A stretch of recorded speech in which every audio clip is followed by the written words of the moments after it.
All right, thank you so much, Sanjay, for those details. Now, in Sitamarhi, an inspector fired 4 rounds to control a crowd after villagers tried to lynch a man accused of transporting banned meat. According to reports, police received information that a pickup truck carrying banned meat was moving through Parsauni village. Around 100 villagers surrounded the vehicle, pulled the accused out and began beating him up. Police arrived at the scene and attempted to take the accused into custody, but the crowd became aggressive, leading to pushing and shoving with the officers. To control the situation and protect the accused, the inspector fired 4 rounds in succession, issuing warnings. The firing dispersed the crowd and the situation was brought under control. Joining us via the phone line is my colleague Shailendra Kumar with more details on the story. Shailendra, ये सीतामढ़ी में एक घटना घटी है जहां पर police को 4 round fire करने पड़े थे क्राउड को कंट्रोल में लाने के लिए। इसके बारे में जरा हमें बताएं प्लीज। साफ तौर पे सीतामढ़ी का परसौनी का इलाका है और इलाका चूंकि ये सीमा क्षेत्र का इलाका है, यानी कि नेपाल के आसपास का इलाका है और चूंकि सेंसिटिव इलाका है, इस इलाके में पहले भी एक तरह से सीतामढ़ी पूरा क्षेत्र जो है सीमा क्षेत्र है वो सेंसिटिव इलाका है और इसीलिए पुलिस को विशेष निगरानी रखनी पड़ती है। और आज जब चूंकि ये दो टेम्पो हैं उनकी टक्कर हुई तो और उसी दौरान पता चला था कि एक टेम्पो में संदिग्ध जो कहे कि चीज रखी हुई, संदिग्ध मांस रखा और उसी को लेकर पूरा मामला भड़का था, पूरा मामला ये आगे बढ़ा था और सैकड़ों की संख्या में वहां पर लोग इकट्ठा हो गए और वो जो भीड़ इकट्ठा हुई थी वो टेम्पो चालक को अपने कब्जे में लेना चाहती थी, यानी कि खुद न्याय करना चाहती। एक तरह का है कि भीड़ जो है आक्रामक हो रही थी, भीड़ जो है उग्र हो रही थी और टेम्पो चालक को पीटना चाहती थी और जो पुलिस है वो मौके पर पहुंची थी और पुलिस का काम है कि वो प्रोटेक्ट करे, उसको बचा के लाए। और इसी क्रम में ये जो गोली है यानी कि फायरिंग है, क्योंकि लोग अनियंत्रित हो रहे थे, जब उन लोगों ने देखा कि जो टेम्पो चालक है उसको पुलिस ने कब्जे में ले लिया है और अपने साथ लेकर थाने जाएगी, तो उन लोगों को लगा कि नहीं, इसको थाने नहीं जाने देना चाहिए, हम ही लोग पकड़ें और इसको न्याय दें, यानी न्याय करें, यानी उसकी पिटाई करें। और इसी क्रम में ये जो पूरी फायरिंग का मामला है वो हुआ है। जी शैलेंद्र हमारे साथ बने रहे। In fact we have some more inputs on this story. Following the incident, tension has escalated in the area. Local people got wind of it and then the people surrounded the smugglers' vehicle and started a ruckus. The police team arrived to calm the ruckus and rescue the smugglers who were also attacked by the people. Now Sitamarhi SP Amit Ranjan has said that 4 rounds of aerial firing were done to stop the mob lynching incident and disperse the crowd. Currently both the injured are undergoing treatment in the hospital under police custody and the situation is under control. तो शैलेंद्र हमें पता चल रहा है कि माहौल भी बड़ा टेंस हो गया है वो पूरी एरिया में।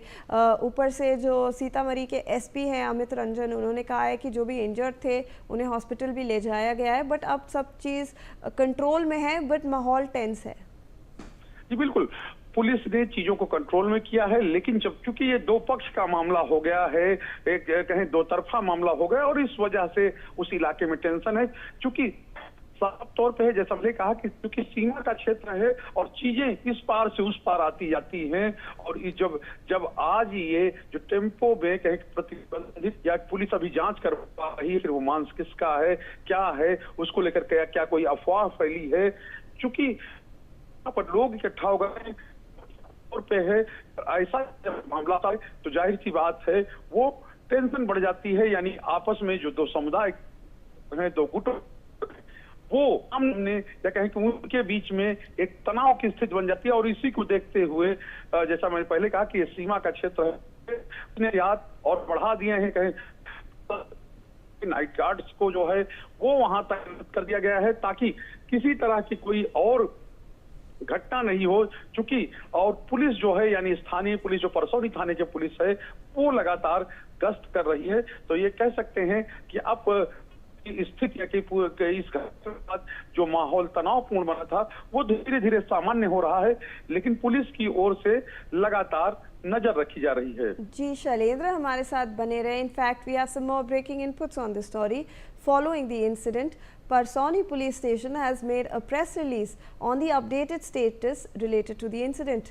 Today on November the 22nd, 2025 at approximately 8:10 am, the Parsoni police station received information that two auto rickshaws had collided at Parshuram Chowk and that one auto rickshaw driver had been detained by a local mob. The auto driver has been safely transported to the Parsoni police station in a government vehicle. The suspected meat and other materials recovered were duly confiscated and the arrested individual is being questioned. Further legal action is underway in this case. तो Shailendra, police ने भी एक बयान जारी किया है। उन्होंने कहा है कि जो भी वहां पर सस्पेक्टेड मीट था जो व्हीकल से कन्फिस्केट किया गया है उसकी जांच की जाएगी और इस मामले में ड्यू डिलिजेंस किया जाएगा। बिल्कुल, अब पुलिस आगे की कार्रवाई, जांच में क्या चीजें आती है, जैसा मैंने बताया, जांच में क्या चीजें आती है, वो जो प्रतिबंधित मांस है या कि फिर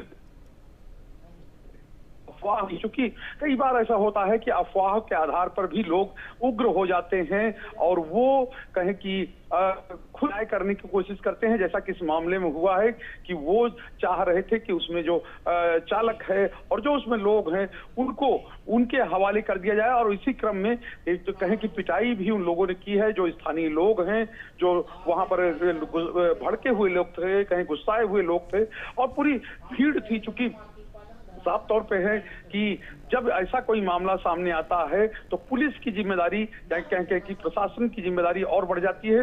और एक चीज कह सकते हैं कि जो परसौनी पुलिस है उसने एक बड़े घटना को टाल दिया है अपनी तत्परता से, क्योंकि जिस तरह से पूरा मॉब यानी पूरा वहां लोग इकट्ठा हुए थे, सैकड़ों की संख्या में भीड़ थी, अगर हवा में फायरिंग यानी कि अगर फायरिंग नहीं की जाती, हवा में फायरिंग नहीं की जाती तो शायद वहां पर लोग और उग्र होते, लेकिन पुलिस की फायरिंग से लोग तितर बितर हो गए, लोग अपने घरों की ओर गए और इसके बाद पुलिस को जो कार्रवाई करनी है वो कार्रवाई चल रही है और साफ तौर पे है कि अब पूरा जो कहें कि घटनाक्रम है, घटनाक्रम के बाद जो माहौल है वो कंट्रोल में है।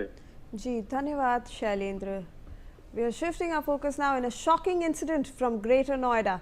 A schoolboy was injured after a cab drove over him inside the Arjunara Homes Residential Society in Greater Noida West. CCTV footage captured the child running towards the society's school gate alongside his sister. Moments later, he lost his footing and fell to the ground.